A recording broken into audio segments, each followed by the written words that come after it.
ዛሬ እንግዲህ የአፍሪካ ህብረትን በሚመለከት የአፍሪካ ህብረትና ኢጋድን በሚመለከት አንድ መግለጫ አውጥተናል። ያው ትናንትና እንደምታስታውሰው አንድ የሐሰት የሰላም ስምምነት ተደርጓል የሚል ዜና ነበር እና እሱን ዜና አስመልክቶ የመንግስት ሚዲያዎች ሲዘግቡ የአፍሪካ ህብረትና ኢጋድ በአደራዳሪነት ተገኝቶ ነበር በአፋሃድ እና በአገዛዙ መካከል በተደረገው ስምምነት ማለት ነው። በነበረው ድርድር እነሱ የምናባዊ ድርድራቸውን የሚመለከት ተገኝተው ነበር ያሉት ነገር ነበርና እሱን አስመልክቶ በርካታ ጥያቄዎች ቀርበውልናል። አንድ ሐሰት ነው ግልጽ ለማድረግ ፈጽሞ በሬ ወለድ የሆነ ሐሰት ነው። እሱን አስመልክቶ እኛ ሐሰት ነው ከምንል ይልቅ ራሳቸው አፍሪካ ህብረትና ኢጋድ በዚህ ጉዳይ ላይ መግለጫ ሊሰጡ ይገባል ብለን ነው ዛሬ መግለጫ ወጣ ነው። እንደምታውቀው ትናንትና አፍሪካ ህብረትም ኢጋድም መግለጫ አውጥተው ነበረ። በዛ መግለጫቸው ላይ እነሱ ያሉት በፊርማ ስነስርዓቱ ላይ ተገኝተን ታዝበናል። የፊርማ ስነስርዓቱን ማለት ነው እንጂ ሂደቱን አይደለም። እነሱ እንደሚሉት ተደረገ የሚባለው ድርድር ላይ ተገኝተን ታዝበን መጨረሻ ላይ የፊርማ ስነስርዓቱ ላይ ተገኘን አላሉ። ግን እንደዛች ብለው በፊርማ ስነስርዓቱ ላይ ተገኘን ብለው መግለጫ ስላወጡ እሱን በአጠቃላይ ድርድር ነበርና የድርድሩን በሙሉ እነሱ በአደራዳሪነት ተገኝተው ነገሩ ሙሉ ለሙሉ ታዝበውታል ወደሚል ነገር ስለሄደ እና ማብራሪያ ስለሚያስፈልገው እኛ ሐሰት ነው ብለን እውነቱን ከመናገር ባሻገር የጉዳዩ ባለቤቶች የሆኑት አፍሪካ ህብረትና ኢጋድ በጉዳዩ ላይ መግለጫ ቢሰጡ ይሻላል ብለን ነው ዛሬ መግለጫ ያወጣ ነው። ባወጣ ነው መግለጫ ሁለት ነጥቦችን ያነሳ ነው። አንድ አፍሪካ ህብረትን በሚመለከት ከአፍሪካ ህብረት ጋር በሁለት ደረጃ ነው የተገናኘ ነው። አንዱ ሞልታይላትራል በሚባል ደረጃ ማለት ነው። የተለያዩ ባለድርሻዎች ከሁለት በላይ የሆኑ ባለድርሻዎች በሚገኙበት አውዱ ውስጥ ተገናኝተናል። ይሄ ለምሳሌ አንድ የምናነሳው ዳውንት ላይ በነበረው ስብሰባ ላይ እኛ ማለትም አፋሃድ፣ የአፍሪካ ህብረት፣ ኢጋድ፣ አሜሪካ፣ የአውሮፓ ህብረት ተገናኝተን ነበረ። አንድ የተገናኘ ነው በዚህ አውድ ነው። በሁለተኛ ደረጃ ስንገናኝ ደግሞ ቀጥታ አፍሪካ ህብረትና እኛ ብቻ ደግሞ በስልክ እንገናኛለን። በስልክ እየተገናኘን አንዳንድ ጊዜ እንወያያለን። ስለዚህ በሁለት ደረጃዎች ነው ስንገናኝ ቆየ ነው ማለት ነው። ከአፍሪካ ህብረት ጋር በነበረን የሁለትዮሽ ግንኙነት ያደረግነው ለመጨረሻ ጊዜ ከ3 ሳምንት በፊት ይመስለኛል። ከ3 ከ4 ሳምንት በፊት በቀጥታ ያገኘኋቸው እኔ ነኝ እና ያገኘሁት ትላንትና በዚህ በፊርማ ስነስርዓቱ ላይ ተገኝተው የነበሩትን አምባሳደር ማሊካ ሀዲዲ ነው እና በነበረን ቆይታ ያው በአጠቃላይ ሀገሪቱ ውስጥ ስላለው ሁኔታ ተወያይተናል። በተለይ ደግሞ አማራ ክልል ውስጥ ስላለው ሁኔታ ተወያይተን በእኛና በአገዛዙ መካከል ምንም አይነት ድርድር ኖሮ እንደማያውቅ ቃል ለቃል ካታጎሪክሊ ነው የነገርኳቸው። ተጠቀምኩበትም ቃል ይሄ ነው። አይ ካታጎሪክሊ ስቴትስ እያልኩኝ ማለት ነው there has never been negotiation between AFPO and the regime ብዬ ነው የነገርኳቸው። ይሄ ምን ማለት ነው? በጣም ግልጽ በሆነ መንገድ በእኛና በአገዛዙ መካከል ምንም አይነት ድርድር ኖሮ አያውቅም፣ ወደፊትም ይኖራል ብዬ አላስብም ብዬ ነው የነገርኳቸው እና እንደውም አስታውሳለሁ ይሄንን ስነግራቸው ደስተኛ አልነበሩ እና እንደዚህ ነው አሉኝ። አዎ እንደዚህ ነው ነገሩ፣ በዚህ ደረጃ ነው። በእናንተ በኩል ደግሞ ምንድን ሌላ ነገር አለ ምትሉ ከሆነ ምንም ነገር እኛ ከእናንተ ጋር ግን ለመነጋገር ፈቃደኞች ነን። ከእናንተ ጋር ከአገዛዙ ጋር አይደለም። ከአገዛዙ ጋር ከፊት ለፊትም በተዘዋዋሪ መገናኘት አንፈልግም። ከእናንተ ከአፍሪካ ህብረት ከዓለም አቀፍ ማህበረሰብ ጋር ግን በምንም ጉዳይ ላይ ያለምንም ቅድመ ሁኔታ ለመነጋገር ፈቃደኛ ነን። ስለዚህ እናንተ እናነጋግራችኋለን የምትሉት ነገር ካለ ልታነጋግሩ ትችላላችሁ፣ በራችሁ ክፍት ነው አልኳቸው። እንግዲያ ወደ ድርጅቴ ልመለስና ወደ አፍሪካ ህብረት ልመለስና እኔ አዲስ ነኝ፣ ድርጅቴ ላናግርና አፍሪካ ህብረት ላናግርና መልሼ እደውልልሃለሁ አለኝ። እንግዲህ እየጠበኩኝ ነው እንዳልኩት 2-3 ሳምንታት ነው። ባለፉት 21 ቀናት ውስጥ ወይም 23-24 ቀናት ውስጥ ምንም አልመለሱልኝም። ስራ ይበዛባቸዋል። አፍሪካ ውስጥ ብዙ ግጭቶች አሉ። ግጭቶች ብቻ ሳይሆኑ ደግሞ በጣም ብዙ ስራ አለው አፍሪካ ህብረት። እኚህ ደግሞ ማለት ምክትል ሰብሳቢው ናቸው፣ ዴፑቲ ቼርፐርሰን ሁለተኛው ሰው ናቸው እና በጣም ስራ ስለሚበዛቸው አልገረመኝ። እየጠበኩኝ ነበር። አሁን እንደ ድንገት ትላንትና አየኋቸው። እንግዲህ ይመስለኛል ስነስርዓቱ የተደረገው አፍሪካ ህብረት ጋር የነበረን ግንኙነት ይሄን ይመስላል ማለት ነው እና እንደውም በመጨረሻ ላይ የተነጋገርኩት እንደገና አስምርበታለሁ። ይሄንን ስለ ድርድር ተነጋግረን በጣም ግልጽ ባለ ቋንቋ ምንም በማያሻማ መልኩ በእኛና በአገዛዙ መካከል ምንም አይነት ድርድር አለመደረጉን ገልጬላቸዋለሁ። ሌላኛው ስሙ የተጠቀሰው ኢጋድ በጣም ግልጽ በሆነ እዚህ መግለጫውም ላይ ጠቅሰነዋል። ኮንፍሊክት ኦፍ ኢንትረስት የሚሉት ፈረንጅ ማለት ነው።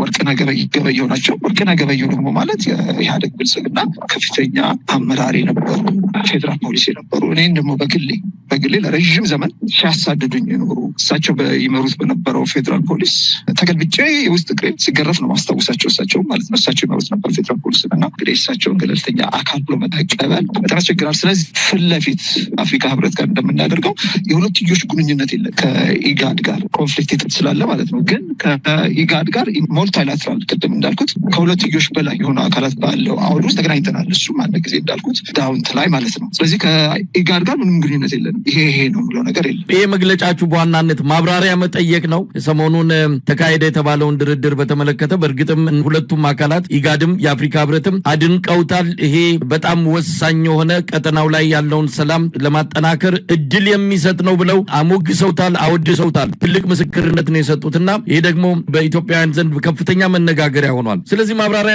የጠየቃችሁት በቀጥታ እንጂ ከዛ አለፈ ምንድን ነው እንዲደረግ የጠየቃችሁት? ሁለት ነገር ነው። አንድ ውሸት መሆኑን ነው የገለጸው በመግለጫው ላይ። ነጭ ውሸት ነው ይሄ በአፋሃድ እና በአገዛዙ መካከል፣ ለዛውም ደግሞ በፈረሰው የክልሉ መንግስት እኮ የአማራ ክልል መንግስት እኮ ፈርሷል። ከፈረሰ 2 ዓመቱ ነው። አሁን ያለው የሙት መንፈሱ በአማራ ክልል ውስጥ ያለው ወታደራዊ አገዛዝ ነው። የፌዴራል መንግስቱ ወታደራዊ አገዛዝ ነው ያለው። እስክንድር ውሸት ነው ነጭ ውሸት ነው ስትል ምኑ ነው ውሸት? ቀደም ሲል ያልኳለ ስትገናኙ እንደነበረ ስትገናኙ የነበሩት በሰብአዊ ድጋፍ ላይ የአማራ ህዝብ ድጋፍ ማግኘት አለበት ችግር ላይ ነው ያለው ከሚለው አቅጣጫ እንጂ ፖለቲካዊ ድርድር ጋር የተገናኘ እንዳልሆነ ነው ያኔም የገለጻችሁት። አሁን ግን የዛ ቅጣይ የሆነ ያኔ የተጀመረውን ጨረስ ነው አይነትም ይመስላልና ምኑ ነው ውሸት ብለህ ስትገልጸው ማለት ነው? ውሸት ነው ያልኩት ድርድር ተደርጎ የሰላም ስምምነትን አስመልክቶ ድርድር ተደርጓል። በአፋሃድና በፈረሰው የክልል መንግስት የሙት መንፈስ መካከል ድርድር ተደርጓል የተባለው ነጭ ውሸት ነው እያልኩ ሆነ ጭብጦቹ ስለ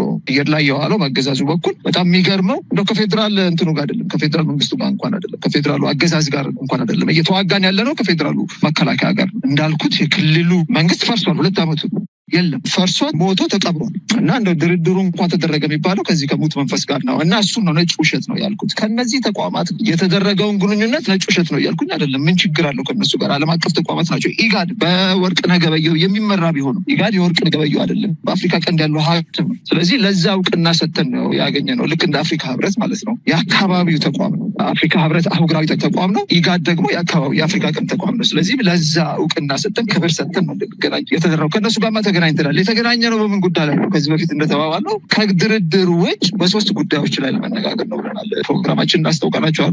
በሰብአዊ ጉዳይ ላይ ተነጋግረናል። በጦር ወንጀል ጉዳዮች ላይ ተነጋግረናል። እነሱ ደግሞ ተጨማሪ አጀንዳዎች አሉ ቢሉ እኮ እኛ ለማንኛቸውም በራችን ክፍት ነው። ይሄ ባለፈውም ጊዜ ምክትል ኮሚሽነሩ ጋር ስገናኝም ነግራቸዋለሁ። ምንም እኛ ቅድመ ሁኔታ የምናስቀምጠው የለም። እነሱ ስለ ሰላም ድርድር መናገር ከፈለጉ መነጋገር ከእነሱ ጋር ፈቃደኛ ነን። ሰላም ድርድር ያስፈልጋል አያስፈልግም፣ ይቻላል አይቻልም በሚለው ከእነሱ ጋር እንደራደራለን። ከአገዛዙ ጋር ግን አይደለም። ይሄን ያስቀምጥ ነው አቅጣጫ፣ ይሄን ያስቀምጥ ነው። በዛ መንገድ ነው የምንሄደው።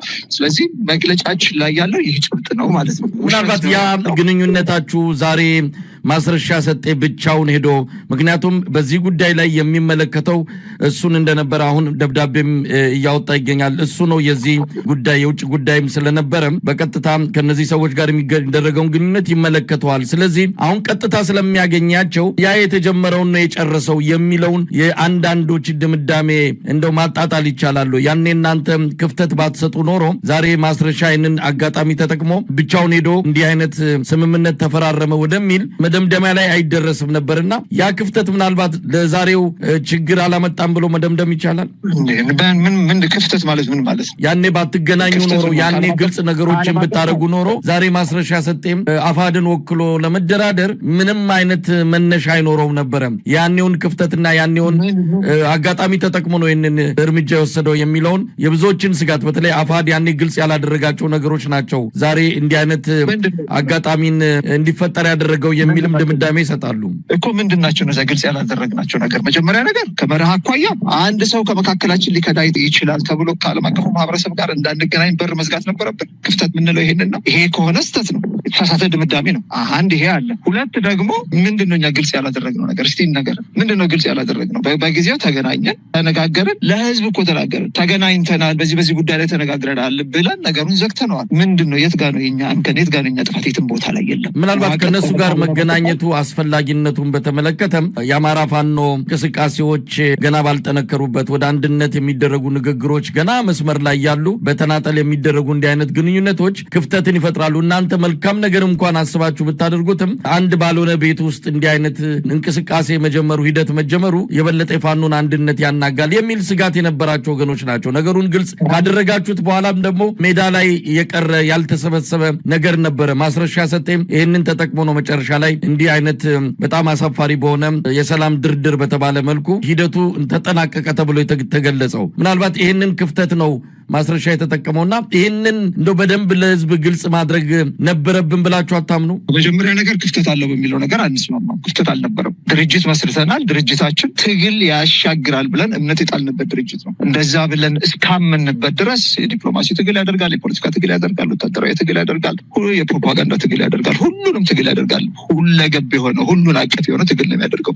እኛ ድርጅታችን ትግል ያሻግራል ብለን ነው እምነት ምንጥሏቸው። አይ እናንተ የመሰረታችሁ ትግሉን ለማሻገር አቅም የለውም የሚል ካለ መብቱ ነው። ግን በሱ ልክ እንሄዳለን ማለት አይደለም። እኛ በድርጅታችን እንተማመናለን። ድርጅታችን ከዓለም አቀፉ ማህበረሰብ ጋር ተገናኝቶ ለመደራደር በቂ ቁመና ነበረው፣ አሁንም አለ፣ ወደፊትም ይኖረዋል። ይሄ ቁመና ፋኖ አንድ ከሆነ የበለጠ ይጠናከራል። ግን ባለበትም አፋሃድ ከዓለም አቀፉ ማህበረሰብ ጋር ለመደራደር በቂ ብቃት አለው፣ በቂ ቁመና አለው። ስለዚህ ይሄ ግልጽ መሆን አለበት። ምንም ክፍተት አልተፈጠረም። የተፈጠረው የአንድ ሰው ክህደት ነው። ይሄ ደግሞ ያለ ነው፣ በትግል ዓለም ውስጥ የትም ቦታ ላይ ያለ ነው። የእያንዳንዱን ትግል ማጥናት ይቻላል። በእኛም በሀገራችን ውስጥም በውጭ መሀል ላይ የሚከዱ ሰዎች፣ መሀል ላይ የሚንጠባጠቡ ሰዎች አሉ። የተለየ ነገር አልተከሰተም። እስክንድር፣ እንደ አፍሪካ ህብረት አይነት በጣም በሙስና በተለያዩ ችግሮች የተተበተበ አምባገነኖች እንደፈለጉ የሚጫወቱበት አሁን እዚህ መድረክ ላይ የተገኙት አንዳንዶቹ በምን ምክንያት በምን መነሻነት እንደተገኙ በራሱ ነገ ከነገ ወዲያ የኢትዮጵያ ህዝብ ጫና በመፍጠር መልስ የሚፈልገው ነገር ነው። ግን ይህንን እያወቃችሁ የአፍሪካ ህብረትም ሆነ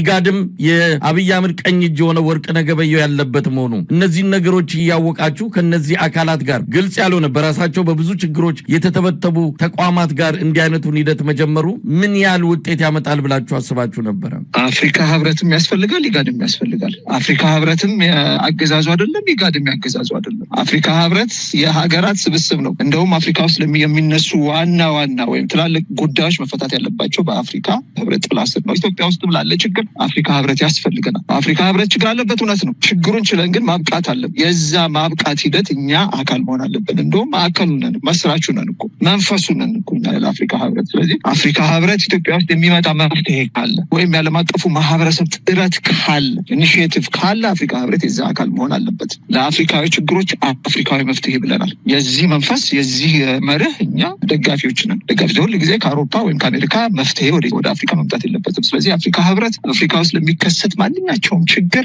ትክክለኛ የሆነ መድረክ ነው። ችግር አለበት፣ አዎ ችግር አለበት። ችግሩን አብረን እየታገልን ልናስተካክለው ግን ይገባል። ኢጋድም በተመሳሳይ ኢጋድ ማለት እኮ ምዕራብ አፍሪካ እንዳለው ኢኮዋስ ማለት ነው። በደቡብ አፍሪካ ማለው ሳድቅ እንደማለት ነው። ኤዥያ ውስጥ እንዳለው ኤሲያን የሚሉት እሱ ማለት ነው። ይሄ ደግሞ በኮንቲኔንታል ወይም አህጉራዊ ተቋም ብቻ ሳይሆን አፍሪካ ከስፋቱ አኳያ እና ከብዝሃነቱ አኳያ አካባቢያዊ ሪጂናል የሆኑ ድርጅቶች ያስፈልጉታል። አካባቢያዊ የሆኑ ተቋማትም ያስፈልጋሉ። ኢኮዋስ ያስፈልጋል፣ ሳድቅ ያስፈልጋል፣ ኢጋድ ያስፈልጋል። ማግሬብ ሀገሮችም ስብስብ አለ። በሰሜን አፍሪካ ውስጥ፣ በመካከለኛው አፍሪካ እንደዚሁ ሪጂናል የሆነ አካባቢ ድርጅት አለ። ስለዚህ ኢጋድም አፍሪካም እንደ ተቋም የኛ ናቸው፣ የኢትዮጵያ ናቸው።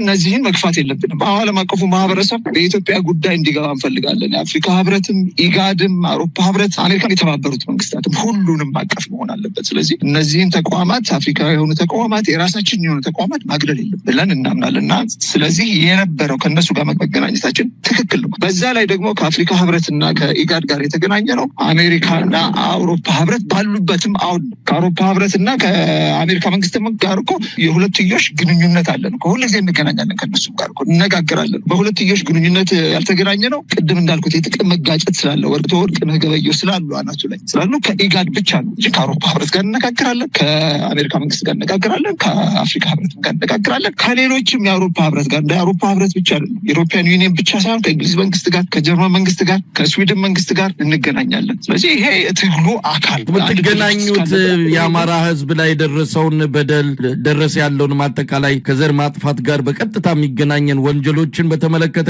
እንዲያውቁት እንዲያስቆሙ ነው። በምን መነሻነት ነው እንግዲህ ለንግግርና ለድርድር የሚመች ነገር እንዲመጣ ነው? ምንድን ነው የመገናኘቱ ተልእኮና መዳረሻው? የዲፕሎማሲ ድጋፍ ለማግኘት ለምን ትግሉ አራት እግር አለው። አንዱ ወታደራዊ ነው፣ አንዱ ፖለቲካዊ ነው፣ አንዱ የሚዲያ ጦርነት ነው፣ አንዱ ዲፕሎማሲያዊ ትግል ነው። ወታደራዊ ትግሉን አሸንፈን ዲፕሎማሲያዊ ትግል ወይም ዲፕሎማሲያዊ ትግል ማለት ዓለም አቀፋዊ ድጋፍ ማለት ነው። እሱን ማግኘት ካልቻልን ስርዓት ነቅለን እኛ ተልኳችን ስርዓት ነቅለን ስርዓት መትከል ነው። ስለዚህ ስርዓት ነቅለን ስርዓት ለመትከል የዓለም አቀፉ ማህበረሰብ ድጋፍ ያስፈልገናል። ስለዚህ የግንኙነታችን ዓላማ ላለም ነው ላስቀመጥ ነው ግብ ለስርዓት ነቀላና ለስርዓት ተከላ ድጋፍ ማሰባሰብ ነው። በዛ ውስጥ የማይነሳ ርዕስ የለም፣ ድርድርን ጨምሮ ማለት ነው። ማንኛቸውም ርዕስ ይነሳል። እኛ ቅድመ ሁኔታ አስቀምጠን በዚህ ጉዳይ ማነጋገር ትችላላችሁ፣ በዚህ ጉዳይ ማነጋገር አትችሉም ማለት አንችሉም። ምን አቅም አለን እንደዚህ ለማለት ነው?